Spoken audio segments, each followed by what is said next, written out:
let's move on to this one. I think is going to be interesting because of Alana, what you said. Oh my you've God. done the cinematography of the two. Yes. So as of late, I mean, Bond films have always had incredible locations and incredible everything. But as of late, the cinematography has been impeccable. But Killing Eve's cinematography is fantastic, I think. Because, I mean, of course, they're shooting on location in all these beautiful cities.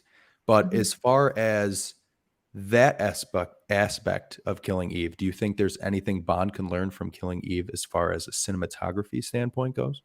I mean, I feel like Bond can just stick with Bond. Bond is doing very well, gorgeous, breathtaking. You got it. Check mark. Like, that's going well.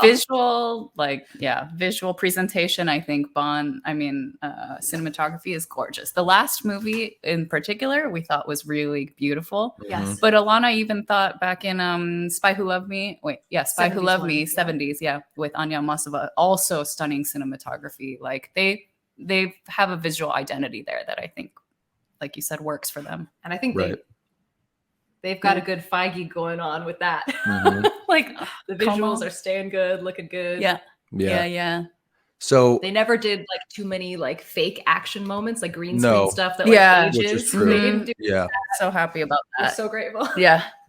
See, I think the reason the cinematography sticks out so much to me with Killing Eve is just because, of course, it's all these beautiful on location cities, but her fashion is a huge element.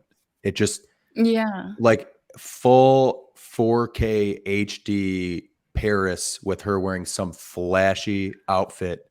It's like most of the time we're seeing Bond in like a gray or black or navy suit. You know what I mean? Do you think that dampens the cinematography?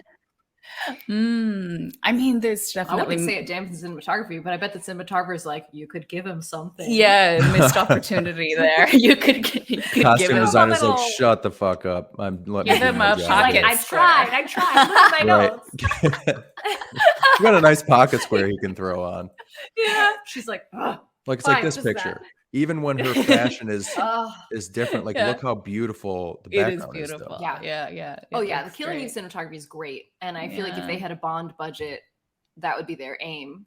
I mean, I think Killing Eve is trying to be Bond-ish here. You know, exactly. I completely agree. Yeah. So I think it's easier to do on location stuff when you're like with it being like an English or a British show. It's easier to go from country to country in Europe than.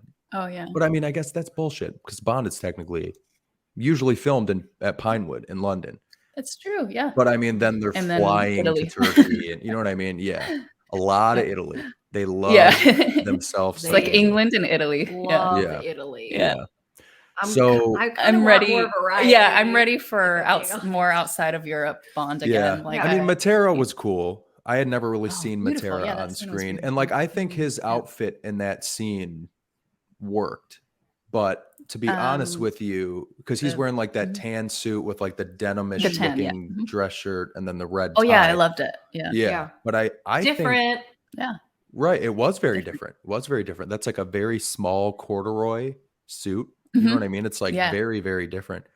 But I actually liked, and of course unprepared, should have had a picture, but the nighttime Matera scene when he's wearing like the blue Connolly, like it's like basically like I don't know, they call it a jacket, but he's got like the white Henley on and she's wearing the red dress. You know, all those colors pop very well in that city. You know, but then it's like next thing you know, he's wearing a tan suit in a city that basically looks all tan. Yeah. But those are usually like purposeful for storytelling. So right. But do you agree with it? Do you think that they should do that? Or do you think that Bond should start to pop from his background? I mean, it depends on the, I think like the Sam Mendes style of directing, for example, Inspector, or not, his aesthetic. Who's the cinematographer he works with? Deakins? I think Roger Deakins. Yeah, that aesthetic with his monochrome, like tan suit, waiting for the car, the Rolls Royce to come pick him up and stuff. I think that works beautifully. And it's like, I thought one of the best costume moments in Spectre. I agree with that. I think Spectre is my personal favorite sartorial film. Yeah. So I don't think it needs to pop from the background. It's whatever the choice is, but it's got to look good. I think it's all about character. Like I know when we look at costume design, we see what kind of fashion do we want to see. Yeah. But number one, it has to be fit to the character and like telling a story itself. If you just look at the costumes throughout a film, you should get an idea of what's going on emotionally with the character. Like even if you weren't watching a movie, I think that's good costume design at least. Yeah. And I think because Bond is a spy, most of the time they have him be very blending in looking. But then when he does pop, he pops. And that is associated with the moments in which character-wise, he's either breaking from his spy stuff, he's breaking out of his coldness and being more vulnerable, or whatever the situation might be. Maybe if it's just a little bit of a pop, it's a suggestion of he's like trying something different or like evolving a little, but he's still a spy. So he still like needs to blend in and be what he is. So I see that there's less leeway with needing something timeless and like really gorgeously tailored, and it has to tell the emotional story. Like I get that it's a tough job. Bond has less flexibility. But Bond has always had less flexibility. It's always been about who he's with. But we talked about this on our podcast. We would love to see Bond do more character stuff, like disguise work. Like he did back then, you know. About this. Yes, you did. So that would be an opportunity to insert whatever fashion and color. Yeah, like possibilities are endless because he is a spy and like a clown suit. Yeah. don't need that again. No. To be honest, the Craig era Gucci? Bond Gucci clown suit. That'd be pretty cool. I mean, horror, maybe. A little too horror. Yeah. What was it? The clowns, was it 2016 or something when there were just clown sightings everywhere at a creepy way? I don't know. Yeah, it's like showing up at people's front doors and shit. It's too real now. Clowns don't mean what they used to. Yeah. No. Clowns don't mean McDonald's anymore. It means death, apparently. Yeah. Culture has decided. Oh, poor clowns. Poor clowns. I've got like a few taglines. I'm gonna for when I promote this. I've got poor clowns bopping around. Oh yeah. Those two are gonna be, or like a little rapey, or did they fuck? Those are our 4 taglines. All of it together. Yeah. Very important. Like I'll make like a movie poster with our faces on it, and it'll just be one of those 4 taglines. Yeah, exactly. So disguises. Yeah, that would be so fun. That's something I've never really thought about. But because he needs to do more spy shit. Like we love when he's sneaking around and has to, pretend to be something else. And he's turned more assassin than spy as of late. I think. Yeah, exactly. Well put. Thank you. I'm just trying to keep up with you guys. You guys keep with all the great quotes. So I guess the last fashion piece I'll touch on then, as far as being fashion forward but still blending, how would you see that working for Bond? Like the Matera is a good example, the suit. Like you said with Spectre waiting for the Rolls Royce, that's a very good example. Do you think they could be more fashion forward and still blend? Or would you like to see it just full on fashion forward? Like I'll say, do you want to see more Matera corduroy suit, or do you want to see more primo, unbelievably loud costume design for Bond? It's got to be a balance, but I think it depends on the setting. Like if you put Bond in a place where fashion is required, like, he happens to be walking around Milan Fashion Week or something, and there's like a bunch of models and he's, or whatever. If there's a setting for it, like he's gone to operas in the past a lot, but something, maybe there's an event that requires him to be a little bit more, like Bond of the Kentucky Derby. Could you imagine how funny that shit would be? He's wearing like a powder blue suit. Oh, well, they've done that. I feel like, but with like, but it's gotta have like floral, today. Like a floral pattern. Okay, yeah. Oh, something that would be great. Like that. And then they can pull in Liberty of London, very, still English vibes. I think he could pull it off. There's a way to do it. Well, I mean, they've done like the polo match thing. Roger Moore's done like the polo match kind of thing. They've done stuff like that. Like there's different. Yeah, exactly. I mean, one of the things we're going to do when we visit David is he's going to take us to a polo match.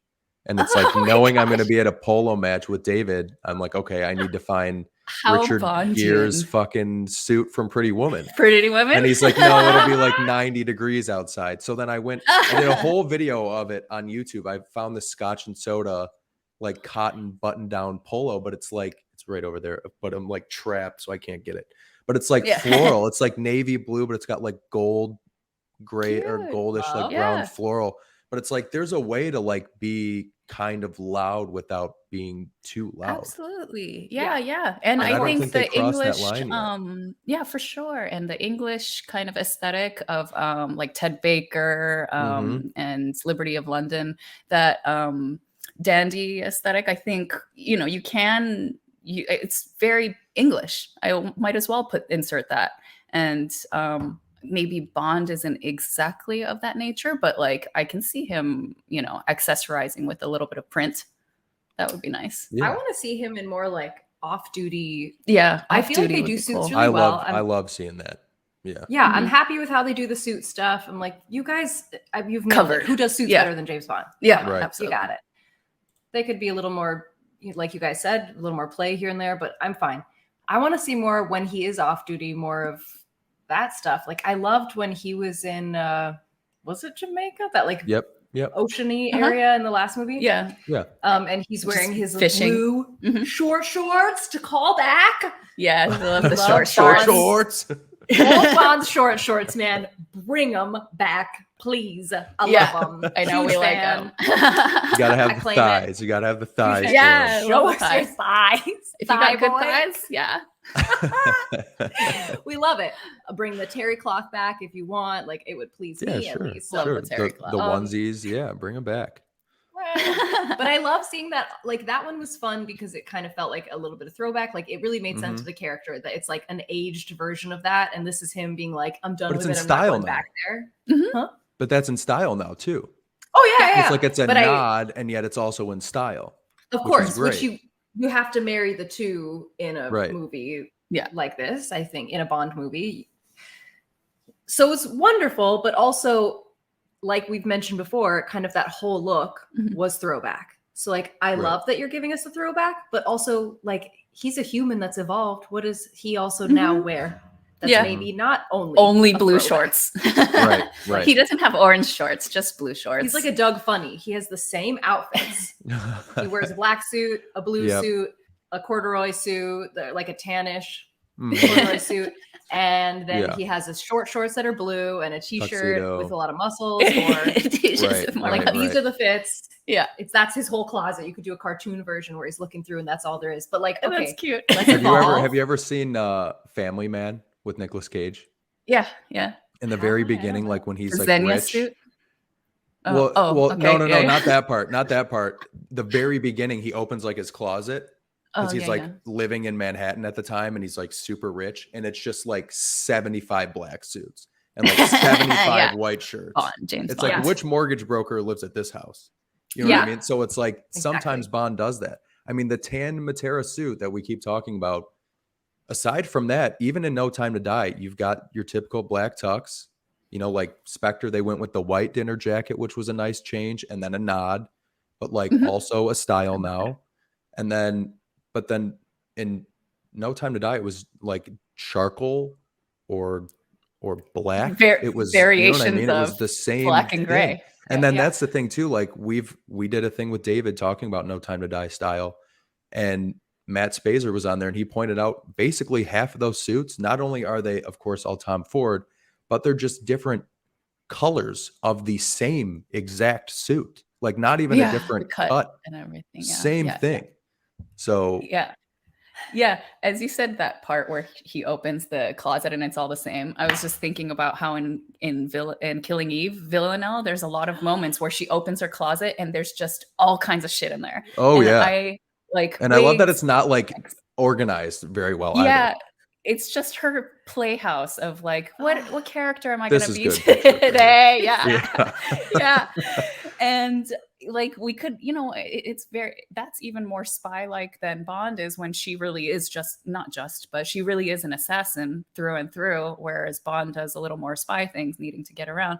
It makes sense for him to have a little closet of not just gray to black suits, but like weird accessories that he might need and wigs. Like, you know what other in Americans? Do you watch that show? Have you seen The Americans? I haven't, but I've been meaning to. I know it's. You should check that out. Good. Yeah, they also do a lot of disguisey stuff in it, and I think Bond can learn from Killing Eve and Americans on that. Yeah. I mean, the bottom line is Bond isn't boring, so don't reflect that into consideration. Yeah. Like, right. Can we see that also? He isn't a boring guy. He's like, he should be the most interesting man in the world. Like that joke that archetype is based the Dos Equis guy. That is, I think officially based off of Bond. Like Bond can do everything. He's been everywhere. Yeah. He's done every kind of weird thing. Like if you talk about some cigar, he's like, oh yeah, I've had 50. Like he's just, it's part of his appeal. It's like, oh, this interesting man who's not just offering all this information. I know you have to kind of ask. You don't see any of that. Yeah, like mysterious, interesting. But again, it doesn't show in his wardrobe like at all. Or even moments when you go into his apartment, it's absolutely bland. Like they get the point across that he is a guy that's never home and you know is whatever. But he has a home base. I'm sure he's collected things from his travels. You could insert. He should have his favorite things. Like if he loves drinking and that's it, his bar should be like filled with all kinds of stuff that's just like, oh my god, what is that? Yes, things from all around the world that are so interesting and different but then the rest of it's just like nothing, pictures on the floor like they show. Great point. They should have the things that he does care about, that he does bring home, the things that are home to him. Yeah. They did it better in Jamaica. No Time to Die. They did that. Oh, that's true. Because he was more in completely. his, I mean, it's like when I was remodeling this room I'm sitting in, when it was done being remodeled but empty, I was like, I feel like I'm in fucking Spectre right now. Literally. Because there was like a chair and a TV on the floor. I was like, I'm basically James Bond. This is the closest I'll ever get to him. It's a room with nothing in it. One of the things, and we're just going to keep on the fashion thing before we wrap this up, but you brought up another good point about like, you know, bringing things from places he's been and fitting in with those places. When he's in Macau and he's literally just wearing a black tie tuxedo in the casino, would you like to see him wearing like something a little more like of Asian formal wear? Okay, that's funny you bring that up because that's actually like in all of the Craig movies, that shot of him on the boat arriving in the Tom Ford suit is one of my favorite, like, wow moments of him in a suit. Cinematography in that scene is incredible. Yeah, it's gorgeous. But it's like, I know what you're saying. There's like for the occasion. Right. Like in the area you are. So it's like you did. I mean, it's like, you know, he traveled with a $10,000 suit. Fine, whatever. He's James Bond. He can do it. And it's not wrinkled or anything. It's just perfect. But it's like he could like in the 60s and 70s, I think especially like the Sean Connery, I think they did a better job of blending him in with where he was. But like that to me sticks out in my head as a scene where he could have been wearing something definitely like a little more fitting of that culture, because I know that there's still very high fashion and very black tie fashion he could have been wearing that isn't just a typical tuxedo. That's true. I didn't think about that there is an opportunity there. I mean, I feel like they maybe could have considered it and felt like, is it too much like, I don't know, I'm trying to think, maybe like Dr. No when he's wearing a Nehru jacket or something, or other, or maybe they felt like, is it going to be cultural appropriation if we put him in, you know, like I'm sure there were conversations around it, but that's again, like, are they trying to be too safe? Sorry, in that, like, just put him in a black Tom Ford suit, he'll look good, you know? Right. I mean, do you think in those situations they're like, well, he needs to have a tuxedo, he's James Bond? Do you think they would ever just be like, why don't we just not do it one time? Do you think they would ever do that? Yeah, I hope they would. But in a scene like, it's going to be an iconic casino scene and we are going to need photos and posters of him being James Bond. I can see them being conscious of, let's put him in a suit, you know, like the marketing aspect of it. I know. But they can have him like show up off the street in some other look, and then it can be steals a tuxedo from the back. And of course he looks perfect in it, even though it wasn't made for him. Like, it's very Bond. Yeah. Like another moment where he's inserted in the culture, but has an opportunity to wear something else. Like, Right. Yeah. I can't think of a single time Daniel Craig's Bond does that. I mean, like Madagascar, maybe like in Casino Royale, like the very beginning of Casino Royale. But that's just like him wearing like somewhat of a Hawaiian shirt in a hot climate. Yeah, exactly. That's basically it. You know, it's like Brosnan in Cuba. He's wearing like a blue Hawaiian shirt with a cigar, pretending he's like a bird watcher and shit. You know what I mean? It's like, Brosnan there could have, they could have. I think, Daniel Craig, they're too conscious of his image as James Bond. They don't want to veer from it. And they're like, But interesting, we've just had this whole, the Daniel Craig Bond, them being way too conscious. And I think they have seen or heard from some of us viewers our feelings on that. So maybe they'll go the other direction a little bit more because they've just kind of learned their lesson a little. Like they were very tight on his image. Maybe they're learning to, okay, we should let in a little more creativity. That would be good. Yeah. So do you guys, when you're watching something like Killing Eve and you see her wearing one of the many, many, many incredible outfits she has from obviously basically any designer on the planet she seems to wear, do you take inspiration from that when you see it? Like, I want to get that item, or I want to wear something like that? Yes. Do you find it easier to like replicate her style? Or, I mean, this is kind of a shitty question because it's obviously the Bond girl's style, Bond woman style, because it's a little more traditional. Like, it's like, I just picture like at the end of No Time to Die, like Lea Seydoux is literally wearing just like white jeans and like an end peel. But it's like, would you prefer to emulate Villanelle, or would you prefer to emulate like a Lea Seydoux character? I think like when I watch Bond these days, I don't feel like I want to dress like any of the women. Really? Whereas Okay.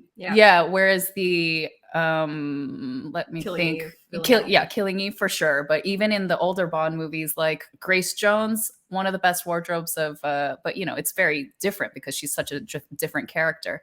But there have been in previous iterations of Bond, there have been more stuff that I would like to wear, or it gets me excited, or, you know, aspire to. And that's one of the reasons why I got into Bond in the first place, was that there was so much cool fashion, and it had that aspirational aspect. But to be honest, the women as of late, I haven't felt as much fashion-wise aspirational.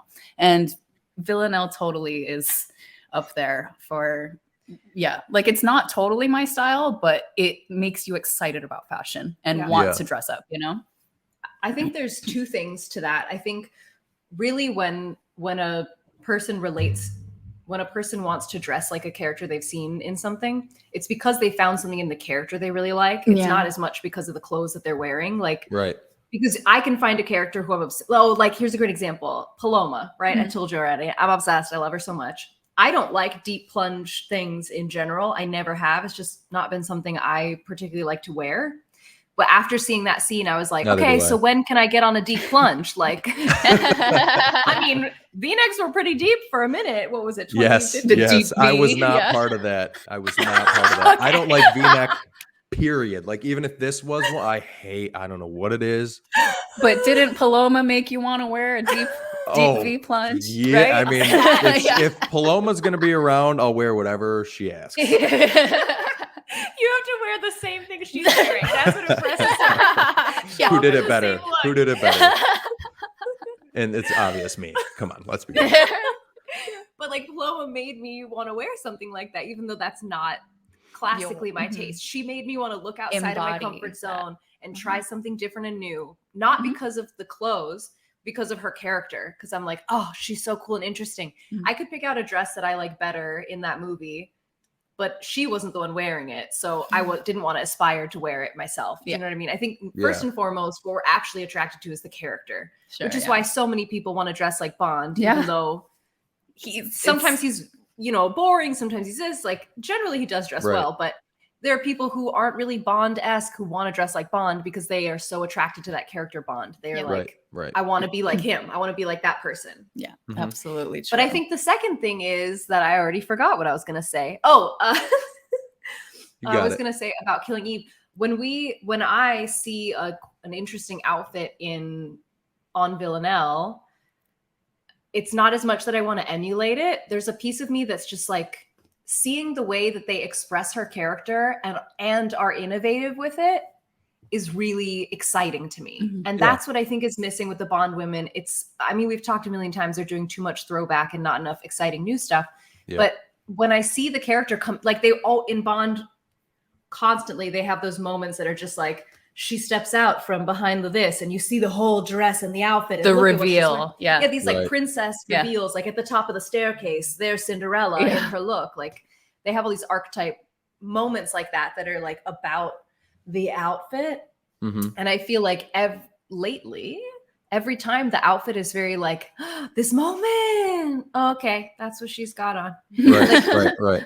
Like, do you think they did it better in Casino Royale? Like, I'm picturing like Vesper walking into the poker game versus like No Time to Die. No Time to Die was better. Personally, yeah. I don't think Vesper dressed that well. Personally, I know I'm not going to lie to you. I don't disagree with that at all. I thought the Bond women as of late dressed better, but it also there was a boringness to it. It was like very like. They could all be very easily like going to work. Yeah. You know what I mean? But it's we're talking about like some of the most beautiful women and most talented actresses on the planet. Like, why are we not? Yeah. Right. We need it. Like, because like you were mentioning about the girl's name starts with an S that Bond is with. Severin. Is it Severin? No. Does it not start with an S? Yes, they do. I'm thinking of Seydoux. Oh, yeah. She, like you just mentioned earlier about how a lot of her clothes came from small boutiques and things like that. Even that one showstopper, like seafoam green dress she wears. Oh, yes. On the train, yeah. Just it's a bridesmaid dress, which is great, fine. It looks gorgeous, but also like you could have given us so much in that moment, and it's good, and I still love it because it's an epic moment. But imagine if it was an epic moment with an epic dress, that would be a game changer, which is what Bond is. Frankly, if you want to keep up with the franchise, Bond is a game changer. So why isn't he changing the game? You know, that's a good point. I think a lot of it maybe, I mean, hate when this is the reason, but like product placement is so huge in Bond. And what you mentioned about N Peel, like they're just like, we need to add our brands in, you know, especially with the collaborations and stuff. And like that, who was the dress designer for anyway, the seafoam dress, for example. Oh, that one it was, I remember Ghost. I think it was called Ghost. Yeah. But it's like about I don't know, it's a lot about like the selling of the thing, and it kills creative. But yeah, I agree. There should be some moments that you can't buy that you aspire to. Yes. That it's like the couture moments, you know, it's the stuff that it's like what you aspire to, but you won't necessarily sell. Like it's not going to make you money, the couture stuff, but you need it for the vision. Right. Gorgeous. Yeah. She's just like, to me, like just unbelievable in every way. She's so friggin' talented. It's ridiculous. I remember thinking that after like the first 15 minutes of friggin' Killing Eve. And then I was like, how is she not like everywhere? And then eventually she started to become everywhere. And I hope she's so more and more, but she's unbelievable. Me too. Yeah, agreed. So my last question would be, would Jodie Comer make a great Bond woman? And if so, what type of Bond woman would she be? So many things. Go. Like if you let's put it this way. Let's put it this way. To make it an easier answer for you, just as if you're like casting the next Bond girl and you're thinking Bond woman and you're thinking Jodie Comer, and then you're gonna be like, okay, friggin' Barbara and Michael, this is what I want her to be. Okay. Do you want to go first? Well, it's a slight twist. If I'm going to cast Jodie Comer in a Bond movie, she's the main character, isn't she? I want her to be the villain.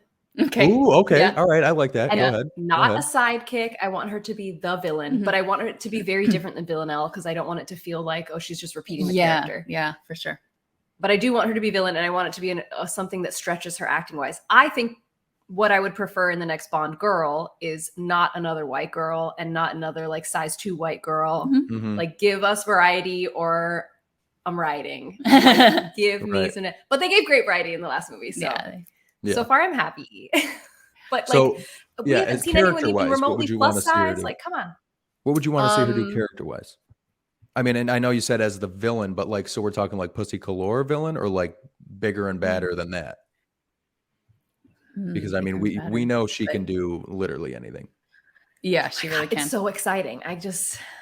Give me a minute. Okay, answer yours. I was thinking at first also like, oh, she plays evil so well. A villain would be good. But then I was thinking, well, she does everything so well. So I think it would be cool if she was more of a sidekick type character or, you know, something on Bond's side. But she's this crazy. She can do all the accents. She can be all kinds of characters. She can insert herself in any situation, basically like a Bond, but with the humor and all that stuff. Like I can see her being just like a jack of all trades and like a chameleon. I can see her being a chameleon, and that would be fun to watch in a Bond movie where all the characters are pretty consistent. Just have one person that's like different accents every 2 seconds, and you know, not every 2 seconds, but like every city she goes to, she just like can whip out another language and and adapt. And I definitely want her to fool him. Yeah, that would be I was cool. gonna say, I'll meet you in the middle. I want to see like a XXX type. Oh, okay. Jodie so, Comer. Anya Masova in Spy Who Loved Me, the 70s one. Yes. Like do you like love how she just like helps take care of me? It's very, very impressive. It's very, very like adorable. I promise you, you know more about Bond than I do. I promise you, which isn't necessarily saying that much, but no, I'm just kidding. She knows a lot more than me. You both know a lot. You know a shit ton. But I'm thinking like a rival spy, right? And there's a point in time where they work together, but then she ends up being the villain. Okay. Love it. I like that. Yeah, love it. That would be cool because she really can do all of it. And that's, I think, what she was mentioning, like stretch her acting skill wise. Like that would be a great, I think she would have fun with the role. I mean, she would be great in a Bond movie, just purely like for talent, you know? I think with her as the Bond girl and with Phoebe writing it, I legitimately think she could be nominated for things for it.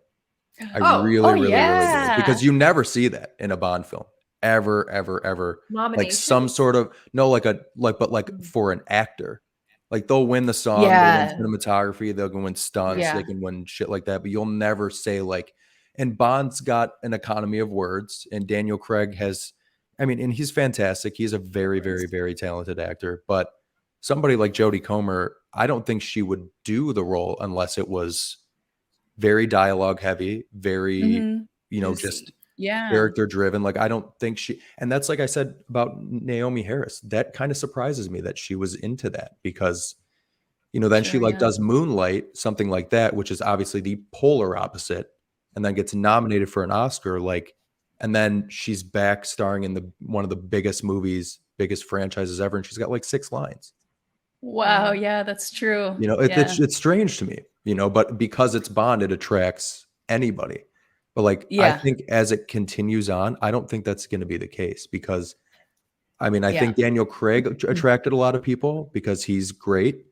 But if they cast like Henry Cavill, for example, he's good and whatever, but he's not actor's actor like Craig was. So maybe an actress might not be no, I'm just gonna be a prop in this. You know what I mean? Look pretty. I don't want to do that. Yeah, it's gonna be interesting. Would be nice, if they can write the characters more to. I mean, the characters are set, so it's hard to veer out of it. But they can tailor it to the actor that they're casting, and to utilize their skills a little bit more. I think Daniel Craig can be so funny. He is actually has great a sense of humor, yes, but they don't. Really insert, they never really put any let him give room to express or showcase that so much in the Bond movies, but I hope that they can write it for the record. I think he did really well for the Bond he was given. He was given a certain Bond and he fit Bond still was successful, so that's doing well because I think some of those character moments were a little bit hard. Another quote for the tagline. I will use that. Let's see if you spot it in the promo. I will use that. Well, but that's all I have. What are your last thoughts? Give me your last thoughts. I want to say what you're mentioning about it being, Bond back in the day, it would be announced and such a big deal who was the Bond girl in this movie or who's the James Bond. This was career creating for most people, right? So like I'm completely with you. It's not that way anymore. It's similar to like SNL. For comedians, getting on SNL used to be a career creator. And now it's not. Like if anything, it's stunting to a good comedian's SNL career. Sucks now. And it's also just like you don't have the space to be able to make other kinds of films. You don't need to have the longevity of being in front of people's home television screens for that amount of time. Like all the factors have shifted. Yeah, it's different. So it doesn't mean what it used to mean. And that's totally the same thing with these Bond movies. That's a good point. Yeah. Yeah. So. Well, my last question is, what would you like to see in Bond's future? So as far as that and like incorporating what we've talked about with Killing Eve, is there anything you would like to, aside from the usual shit, everyone's like, oh, younger Bond, whatever. Like, what would you like? Give me like one like drastic, maybe controversial change each of you guys would like to see. And we'll end this shit on a bang with that. Get us all canceled. Do you remember? We have said a few. One, I was thinking the ballroom. So what about ballroom? You say it. I don't know that I'm thinking the same as yours. No, of drag ballroom. Okay, so it would be a stretch. But it would be a fantasy. You know what? Send it. Let's hear it. Well, Alana brought up on our show once that like she would love to see him have to, in some scenario, like blend in, a blend in scenario of have to run through. Describe it. It's hard to describe this because this word means two things. Through a ballroom event, and by ballroom I mean the like queer culture ballroom, which is where you get a lot of those like death drop. Yeah, dancing, voguing, and all that stuff. Vogue dancing, right. Colorful. It's usually like everything. a competition, and then you compete over like face and outfit and da da da da da.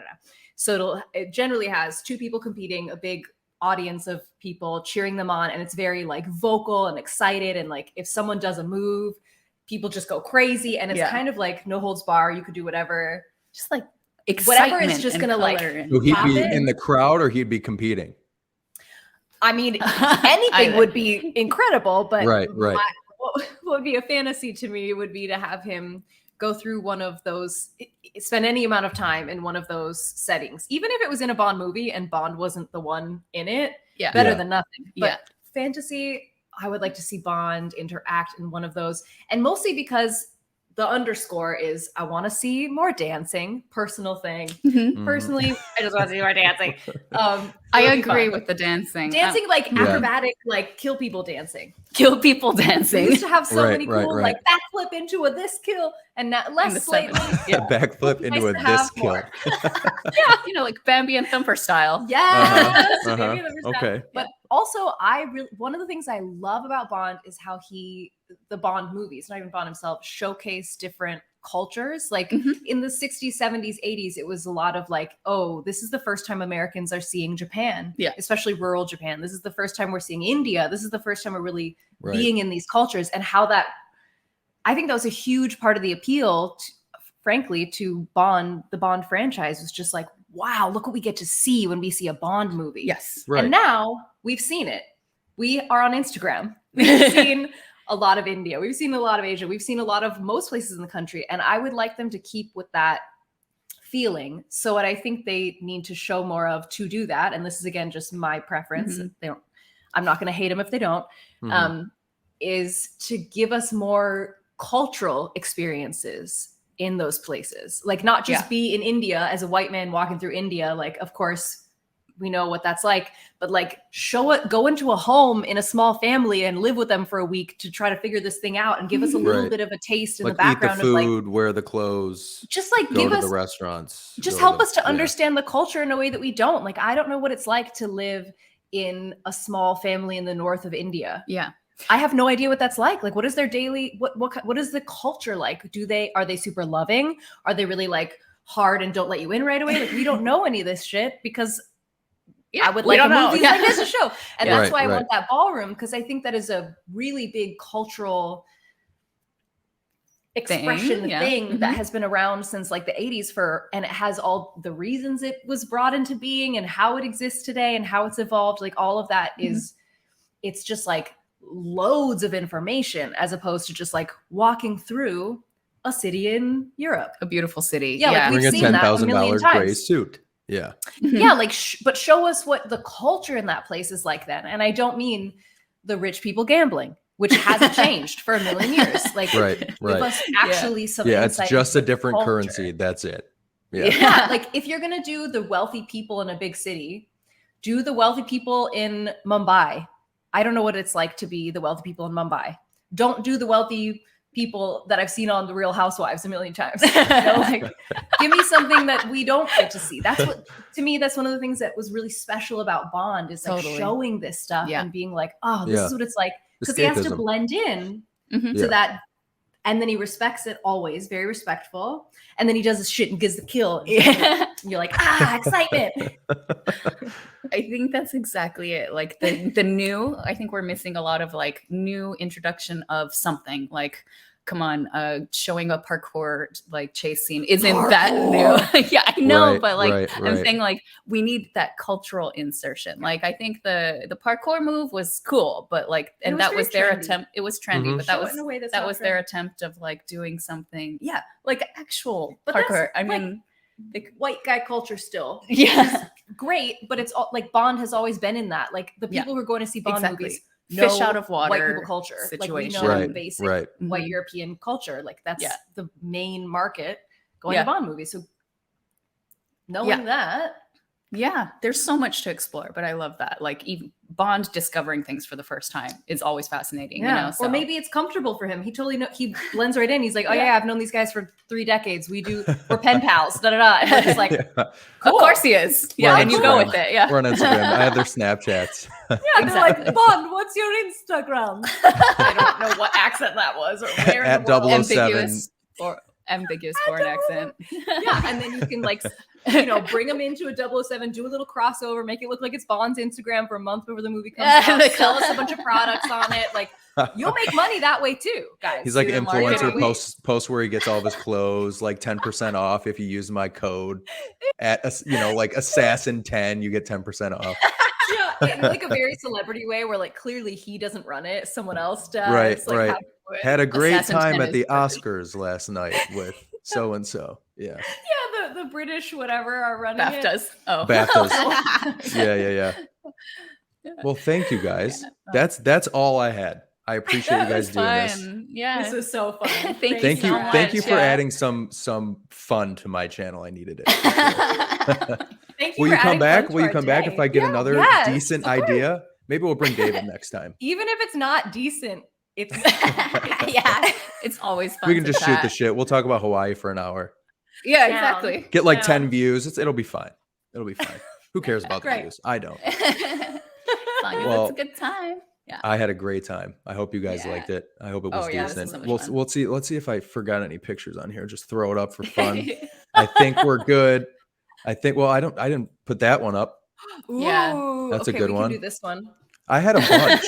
I had a bunch, but they just didn't. It's the other way. Reverse camera, so it's there you hard go. Yeah. Well, thank you guys. Us, indeed. I appreciate it. Luke. Catch them on Dressed to Kill podcast. You got it. Elma and Alana, thank you guys very much. Yeah, thank you so for much having us. We had the best time. Thank you. Bye.